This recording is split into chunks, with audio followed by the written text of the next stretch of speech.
When it was decided that we were to sail to Italy, they handed over Paul and some other prisoners to a centurion named Julius of the Imperial Regiment. When we had boarded a ship of Adramyttium, we put to sea, intending to sail to ports along the coast of Asia. Aristarchus, a Macedonian of Thessalonica, was with us.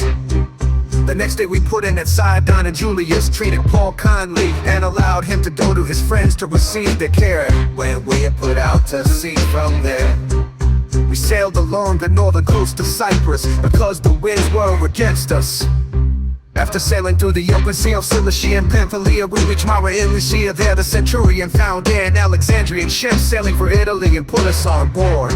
Sailing slowly for many days with difficulty, we arrived off Cyanida. Since the wind did not allow us to approach it, we sailed along the south side of Crete off Samon. With still more difficulty, we sailed along the coast and came to a place called Fair Havens near the city of Lycia. By now much time had passed and the voyage was already dangerous. Since the day of atonement was already over, Paul gave his advice and told the men, I can see that this voyage is headed toward disaster and heavy loss, not only of the cargo in the ship but also of our lives.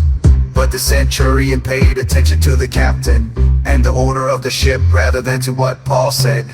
Since the harbor was unsuitable to winter in, the majority decided to set sail from there, hoping somehow to reach Phoenix, a harbor on Crete facing the southwest and northwest, and to winter there.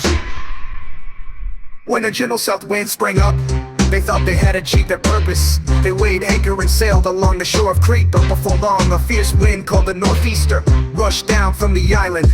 Since the ship was caught and unable to head into the wind, we gave way to it and were driven along. After running under the shelter of a little island called Cauda, we were barely able to get control of the skiff. After hoisting it up, they used the ropes and tackle and girded the ship, fearing they would run aground on the Syrtis.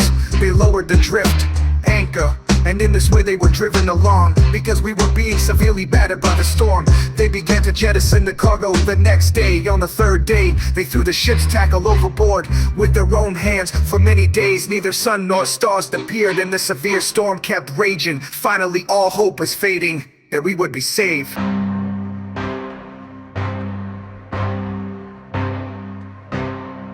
Since they had been without food for a long time, Paul then stood up among them and said, you men should have followed my advice not to sail from Crete and sustain this damage and loss. Now I urge you to take courage, because there will be no loss of any of your lives, but only of the ship. For last night an angel of the God I belong to and serve stood by me and said, don't be afraid, Paul.